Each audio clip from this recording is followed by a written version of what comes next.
જામનગર શહેર કોંગ્રેસ દ્વારા રસ્તાઓ તથા તૂટતા પુલને લઈ વિરોધ વ્યક્ત કરવામાં આવ્યા। એક વર્ષ દરમિયાન 16 પુલો તૂટ્યા, જેમાં આશરે 150 થી વધારે વ્યક્તિઓએ જીવ ગુમાવ્યો, જેના વિરુદ્ધમાં શહેર કોંગ્રેસ દ્વારા વિરોધ કરવામાં આવેલ તેમજ રસ્તા રોકેલ। ભ્રષ્ટાચારી કોન્ટ્રાક્ટર ઉપર કાયદેસરની કાર્યવાહી થાય તેવી માંગણી। ગુજરાત સરકારમાં આલિયા માલિયા ને જમાલિયાના રાજ છે, ત્યારે આપ જોવો છો દિવસે ને રાતે પેલા તો રોડ તૂટતા, ખાડા પડતા, રબડી થતી। હવે આ આંધ્રા બેરાની સરકારમાં વારંવાર પુલ તૂટવાના અકસ્માતો જે તમે જોવો છો, છેલ્લા 4 વર્ષમાં 16 જેટલા પુલ તૂટ્યા અને કેટલા માણસોએ એની જિંદગી ગુમાવી। પરિવાર વિહોણા થયા, કોક માં એના દીકરા વિહોણી થઈ, કોક પતિ એની પત્ની અને પતિ એના પતિ વિહોણા થયા, એકને એક દીકરા કે છીનવાઈ લીધા।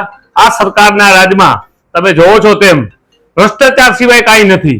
ભ્રષ્ટાચારના હિસાબે હમણાં જ તમે જોવો છો 2 દિવસ પહેલા જ બરોડાથી જોડતો એક મહીસાગર ઉપર જે બ્રિજ છે એ તૂટ્યો અને 17 જણાએ એમાં એનો ભોગ લેવાયો। આ બ્રિજે 17 જણાના ભોગ લીધા।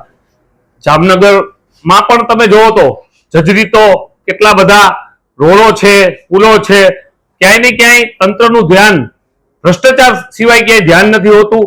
ભ્રષ્ટાચારના કારણે આ પ્રજાએ, ગુજરાતની જનતાએ જીવ ગુમાવવો પડે છે। છેલ્લા 16 વર્ષમાં 16 પુલ તૂટ્યા, એમાં 152 થી વધારે મૃત્યુઆંક થયો છે, ઈજાગ્રસ્ત થયા છે।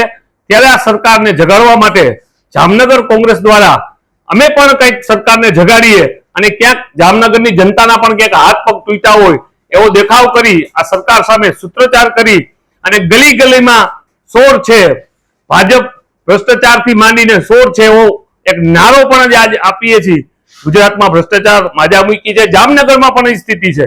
ત્યારે આવો પુલ તૂટ્યો અને કેટલા 17 થી વધારે પણ મૃત્યુ પામ્યા છે। ભગવાન એમના આત્માને શાંતિ આપે, પણ ક્યાંક ને ક્યાંક આ ભ્રષ્ટાચાર થયો છે। આ જે જવાબદાર વ્યક્તિ છે એને ખૂબ આકરી સજા થવી જોઈએ અને સરકારે ખરેખર આ મુદ્દે રાજીનામું પણ આપવું જોઈએ, એવી પણ અમારી માંગ છે।